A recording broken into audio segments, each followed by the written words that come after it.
Feedback is one of the thorniest issues in educational and psychological research.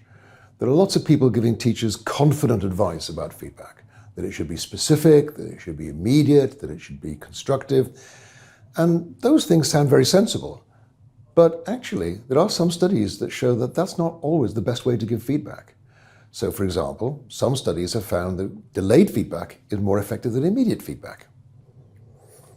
Feedback that is too specific actually tells a student how to correct the work they already did.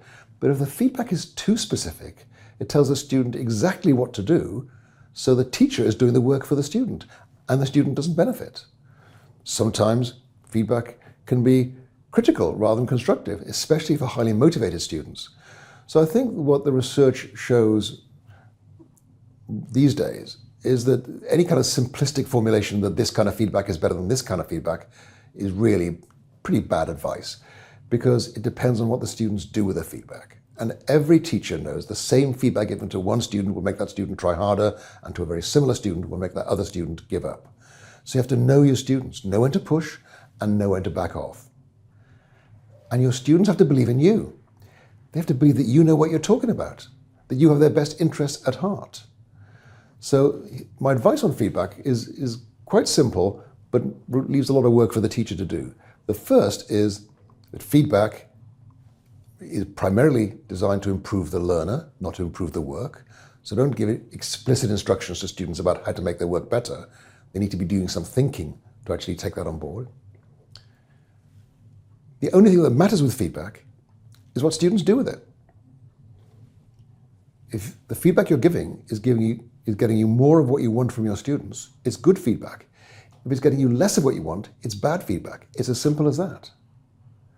And as a general heuristic, I would say I would aim for having feedback being more work for the student than it is for the teacher. The idea is that feedback should cause work for students. Why is that so powerful? Because it keeps out the ego reaction. And so one of the ways that I've thought of framing this, first of all, good feedback causes thinking. And then this idea of feedback as detective work. So Charlotte Kerrigan, an English teacher in London, rather than writing comments on her students' essays, she wrote them on strips of paper, and each group of 4 students got back their 4 essays and their 4 strips of paper, and their task was match the comments to the essays. Rather than putting a tick against 15 equations and a cross next to 5 others and telling the students you've got 75%, you can say 5 of these are wrong, you find them, you fix them. If we frame our feedback so that it leaves work for the student to do, it slows down the ego reaction and makes it far more likely that the students will engage. So the important point is we validate our feedback by asking our students, how did you use the feedback I gave you to improve? If they can't tell you a good story about that, maybe you need to look at how you're giving feedback. The idea is that feedback moves learning forward. It's actually the medical rather than the post-mortem. I remember a conversation with a year 5 girl, and she said something that's really quite surprised me. She said, when you get a lot of feedback, it means your work wasn't very good. And I said, what do you mean? She said, well, if you do really good work, you just get an A and a comment like excellent.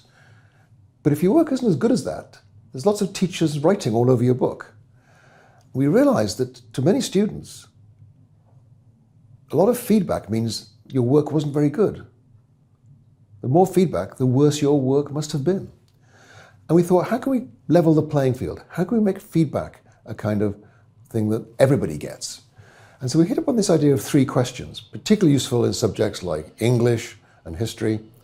The idea is that the teacher writes 3 questions that the student has to answer at the beginning of the next lesson.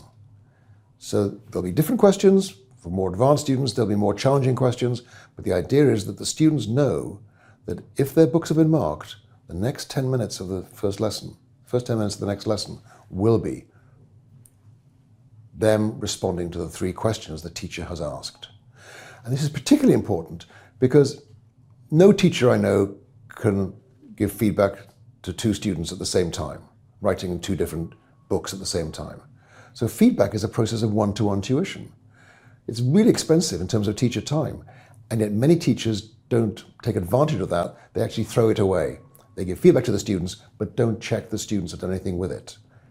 Now, some schools in England in particular tried this thing called triple marking, where the teacher marked the work, the student had to respond, and then the teacher had to check that the student had responded. And I think that's a silly process. Here's my idea. If it's worthwhile taking time for you to write comments on a student's work, it's worthwhile taking class time for them to respond to those comments in class. So the big idea here is if you're making comments on the student's work, make time in class for them to respond.